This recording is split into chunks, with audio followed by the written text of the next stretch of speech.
哦，这个船的造型，在京都等了2、3天，终于等到了紫园祭山坡巡行最高潮的一天。可就在这天，京都突然下起了大雨。这场京都市1年1度的盛大祭典，会不会因为天气而改变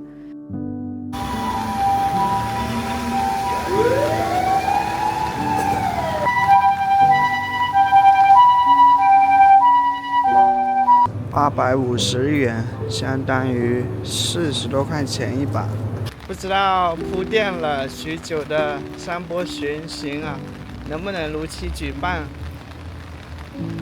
从这里走过去约1.5公里，因为坐地铁也才1个站，还未必有走路快。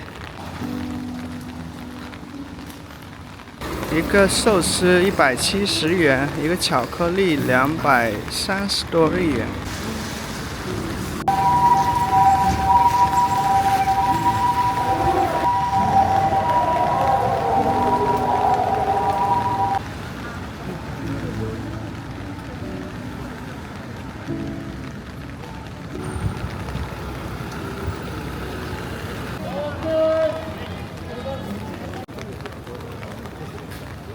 我刚来到，发现雨中照常进行。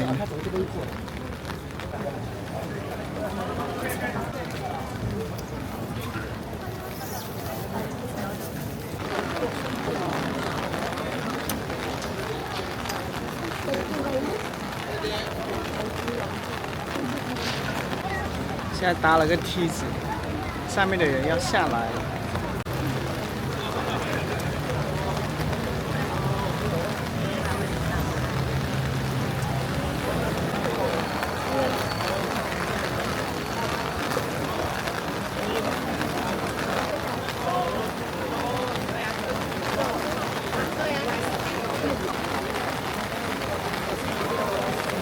就是这个是1968年的哈，那这个车轮是怎么转角的？这个还挺有难度的，好像要用到很多什么一些古老的智慧啊这种的。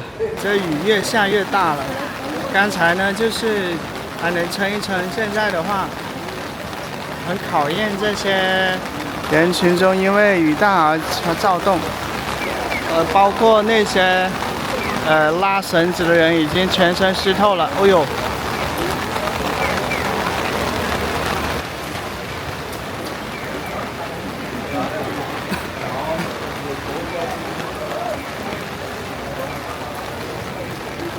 这雨太大了。紫园祭的一个历史起源啊，最初是869年的时候呢，京都发生了一个瘟疫跟灾厄。当时京都的民众认为这是带来灾害跟疾病的神明牛头天王所造成的灾祸。为了平息神灵的愤怒，人们在京都举行祭祀活动，并在神泉院（当时位于京都的皇家庭院）树立起了66只火。这就是今天紫园祭中山火巡行的火，它源自日本古代的长矛，在1000年前，人们相信它拥有驱除灾厄的力量，分别代表当时日本66个国，就是行政区域，同时举行祭祀仪式，祈求消除疫病，这便成为后来被称为紫园御灵会，也就是今天紫园祭的起源。那么进入到南北朝时期以后，紫园祭逐渐发展壮大。到了室町时代，由于京都的城市居民、富商阶层的支持，祭典规模不断的扩大。16世纪时，虽然紫园祭曾因战乱一度中断，但在京都复兴以及富有商人的支持下，祭典重新恢复，并逐渐发展成为拥有华丽山火巡行的盛大节庆。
在《紫园记》中最受瞩目的角色就是被称为智儿的孩子。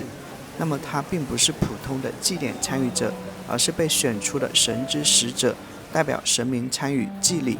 其中最著名的就是眼前的长刀活的侄儿。在山活巡行当天，他会身穿华丽的传统服饰，坐在高大的活上，象征神明降临人间。在京都人的传统观念中，侄儿在祭典期间拥有特殊的神圣地位，需要经过严格的仪式和准备。但侄儿并不是所有的山活都有，在紫园记的20多个山活中，只有眼前的长刀活是唯一的保留真正侄儿成活的山活，也就是有真人啊。其他的山活呢，只用人偶代替真人。那为什么选择是孩子而不是成年人呢？据说在日本的传统文化中，孩子被认为更加纯洁，距离神明更近，因此成为连接人与神之间的一个桥梁。不知道你怎么看待这种传统啊？如果在您的家乡有类似的文化传承或者习俗呢，也欢迎留言分享。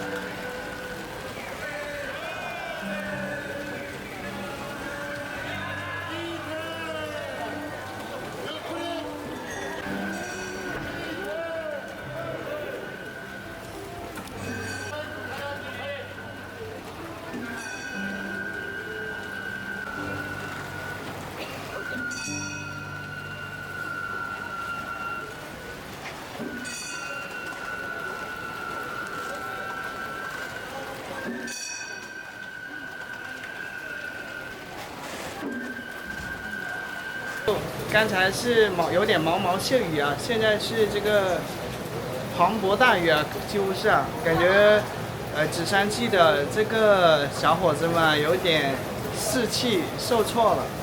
前几天都是阳光明媚的，就刚刚最高潮的一天，它就下大雨了。但是这个刚好考验他们那种面对困难时候的决心吧。现在早上8点半啊，我估计活动是9点钟开始的，我是8点钟左右到这儿的，已经站满了人。将这个巡游的线路大概会巡行4、5公里吧，或者是5、6公里。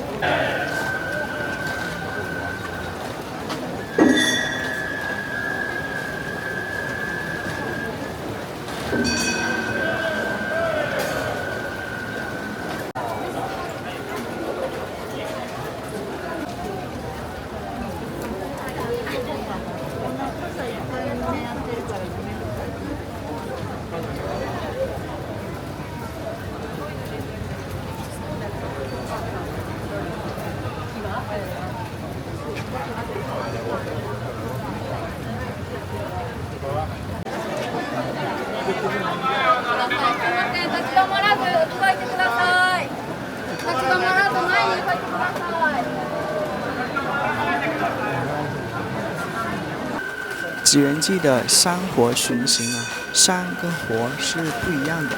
山是比较小型的祭典花车，上面通常装饰有人偶、松树，还有一些故事场景。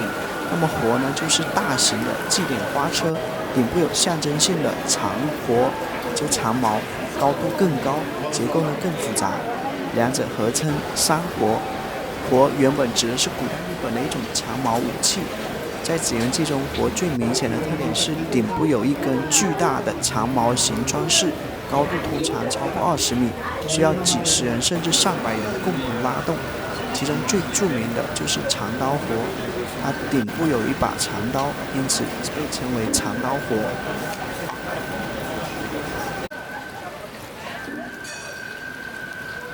坦白说，来到紫园记之前，我一直不知道这个字怎么读。第一次看到它的时候，我甚至下意识读成“博”，后来查阅资料才发现，在中文里“博”念“活”。这个字在日常生活中非常少见，就连输入法也很难直接找到。如果我的发音还有不准确的地方呢，也欢迎大家留言指正。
所以这个转角已经站满了人了，因为这转角往往都是前面看过了的，然后呢想要看这个高潮了，在这个地方。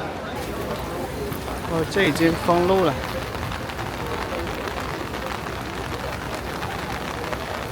待会儿呢就从这个转角往那个方向走了，这个转角已经没有位置了。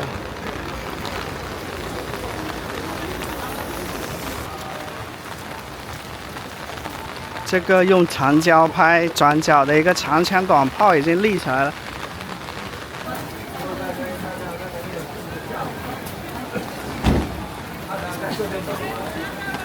转角这里也是里山车外山车哦。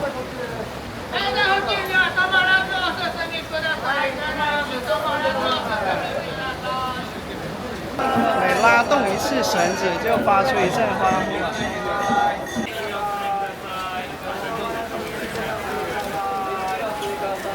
立ち止まらずゆっくり移動してください。すいません、移動してください。ゆっくり進んでください。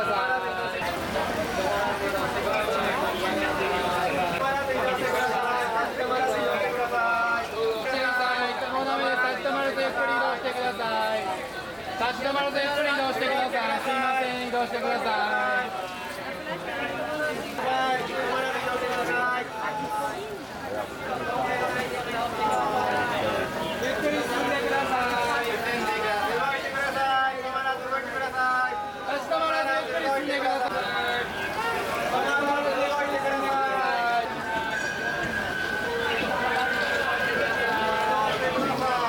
ゆっくり進んでください。これ以上中入りません。移動してください。ゆっくり進んでください。移動してください。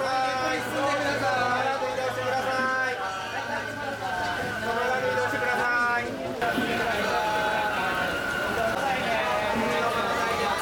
もう変わらなあかんのに。えか。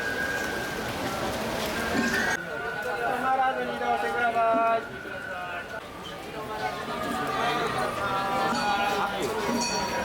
Want to go get budget station is downstairs.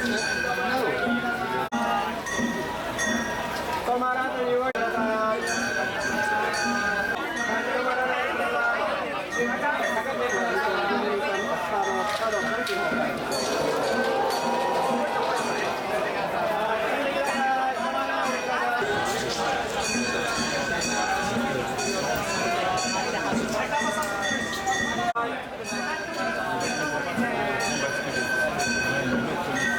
止まらず動いてください。来てください。止まらず進んでください。はい、ゆっくり進んでください。止まらず進んでください。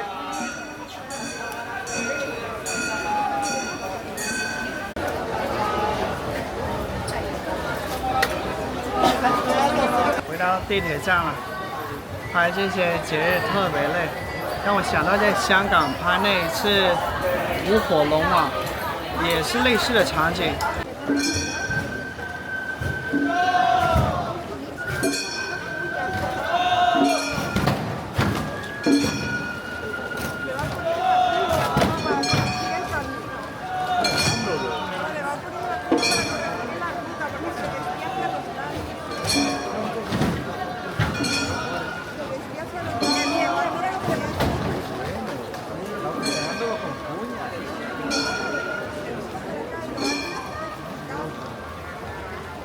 《祇园记》中的一些山活被有人称为是移动的美术馆，因为它们不仅是祭典的花车，更是汇集了京都数百年来最精湛的传统工艺，精美的织物、金银装饰、各种精美的画作、木雕，还有历史故事，被装饰在一座座山活之中。这些原本珍藏的艺术品呢，走上京都街头，让整座城市成为了一座开放的博物馆。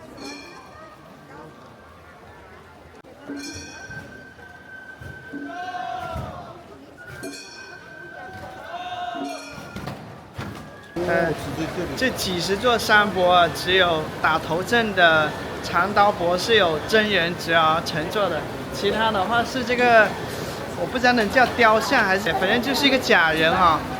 这里已经过去了1个半小时了，这个山泊啊，几十座山泊还没有走完。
社区的出口绑了一根大竹子。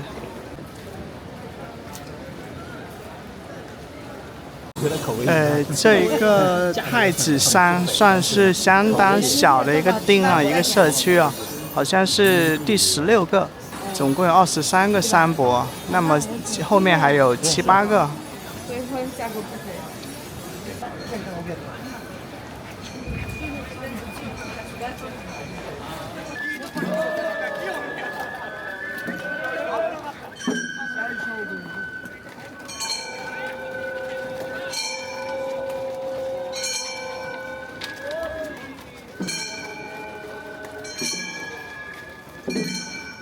济源记里面有23座山活，其实代表了京都市里面的23个社区，因为每一座山活呢都是由一个京都厅负责守护。所谓厅呢，也就是可以理解成京都的一个社区吧。比如说长刀活厅这个社区的人呢就负责长刀活，传活厅的居民呢就负责传活，就每一个町都有自己的历史规矩和传承。而且呢，山活不是每年临时搭建的普通花车，他们就是靠着这些厅背后的居民啊，平时的这个保存跟维护。几百年来，这些京都厅呢，负责保存珍贵的装饰品，比如说很多山活上装饰的细针织啊、金银刺绣啊、漆器啊、古代织物啊，都是由京都厅的居民负责守护的。除了对山活的一个保存跟维护，这些京都厅的居民呢，在济源祭期间呢，还会组织祭典，比如说召集厅内的成员，安排拉活的人员，训练年轻人，准备仪式。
山跟柏好像都是这个穿插着哈，2辆山，然后1辆柏，后面还有不少呢。走上来的是叫炉，有一些拿的是铁条，这个是拿的是竹筒。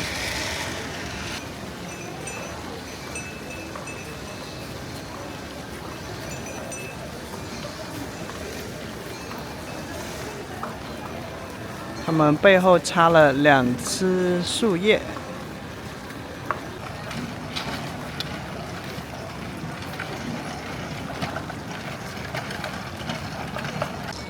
迎面走来的是郭巨山，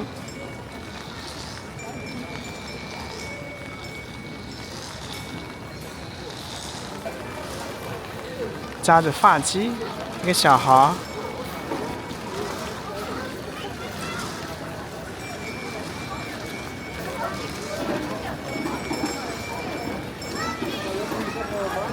穿着白袜子和芒鞋。绳子做的一个鞋子，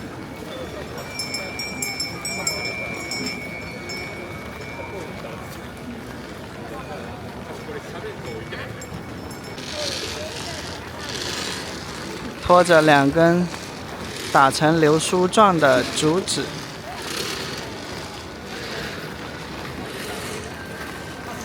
诶，这个穿的就是人字拖了，不是刚才的这个木屐了哈。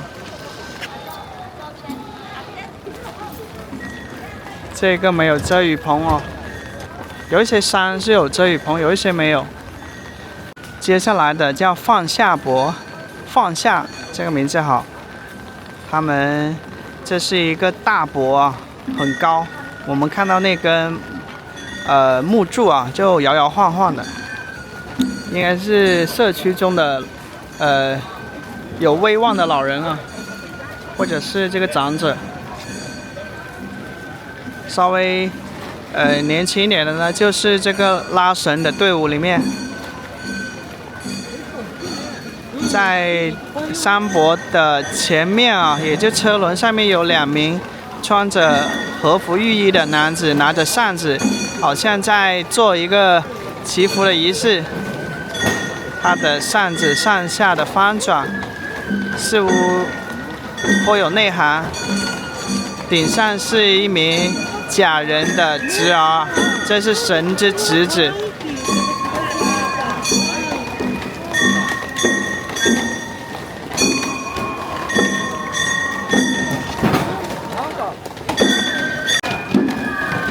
你看这个车轮，估计有2米多的直径啊！大家穿着木屐。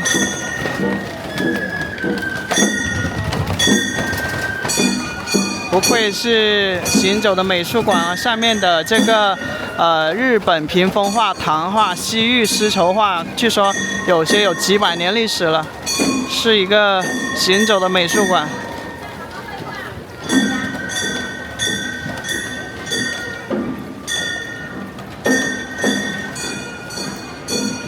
现在迎面向我们走来的是盐户山。其后是社区中的长者吧，撑着一把黄色的纸伞，穿着木屐，有的穿着人字拖。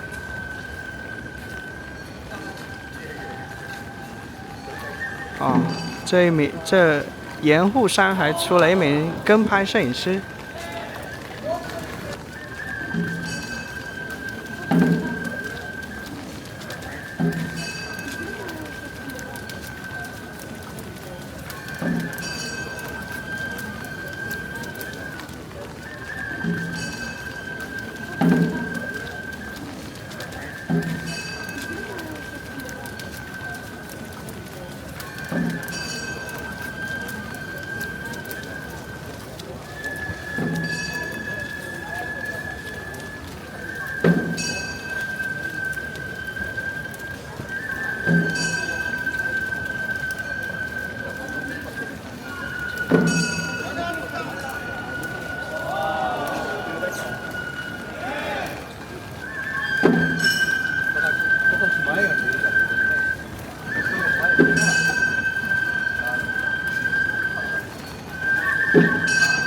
在队伍前面，我们能看到2名拖着木楔子的一个人啊，还有一个人拿着木锤子，就是通过这些工具去调整这个山火的一个行进的方向吧。美的这个画，龙凤啊。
这个叫鸡脖哈，如果我没念错。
哦，我知道了，那个是改变它的这个方向的，因为有时候走着走着这个车轮嘛，它就有点没有按照既定方向。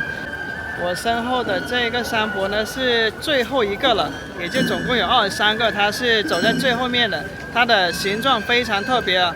我们近看的话，它是一个船的一个造型啊。这是唯一一个船的造型的，好像它的一个船的外面还铺满了这个茅草啊，这非常别致，而且它有一个金色的雕像在前面。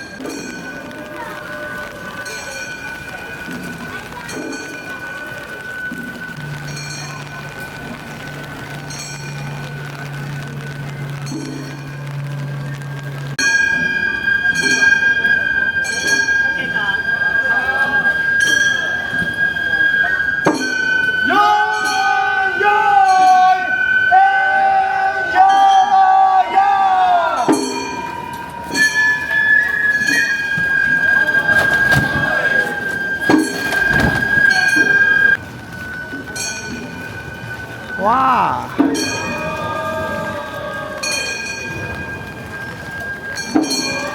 上面是一个凤凰的金鸡的一个铂金的雕像。哦，这个船的造型就是让人耳目一新啊！因为看惯了方盒子的，再看这个船的造型，就觉得小孩子累了趴在船头。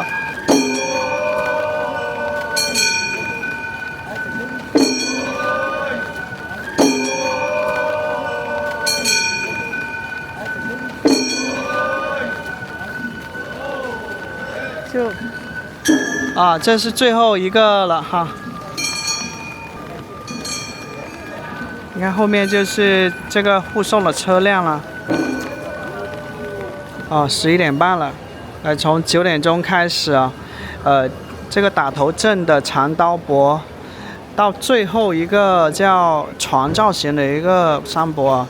像日本的这个步车分离信号灯啊，它是可以移动的。刚才因为有很高的一个山泊路过，所以它就把它调转方向啊，让行这些山泊。现在山泊走完了，它就让它恢复一个原来的样子。这些人流分隔的路牌也拆了。哦，这路边展出了这20多座山泊哈。这刚才看到的郭巨山，你看这个基泊的话，很真切的还原了哈。螳螂山，它是按照巡行的顺序去排列的，主要最前面的是长刀泊，然后到藏出山，到要来这换点钱，钱花完了，花的好快啊！汇率似乎下跌了，今天。昨天1元人民币能兑换18.74日元，今天只能兑换18.51。这就是山泊巡行的明星啊，长刀泊先行者。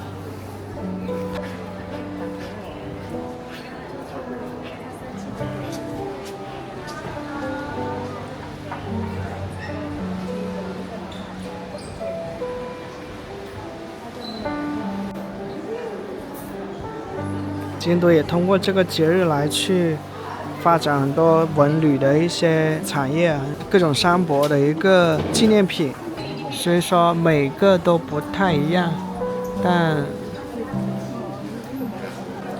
这整个店铺都是卖纪元祭有关的一些纪念品。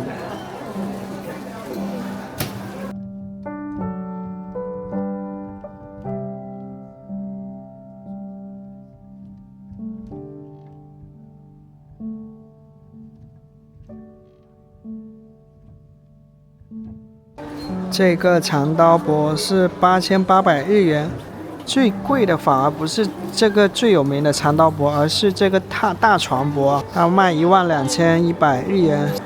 每一个山泊它的一个叫纪念品。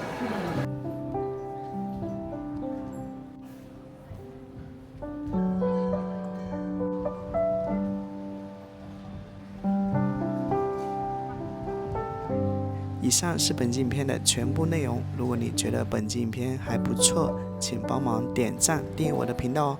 谢谢看到这里，我们下期再会。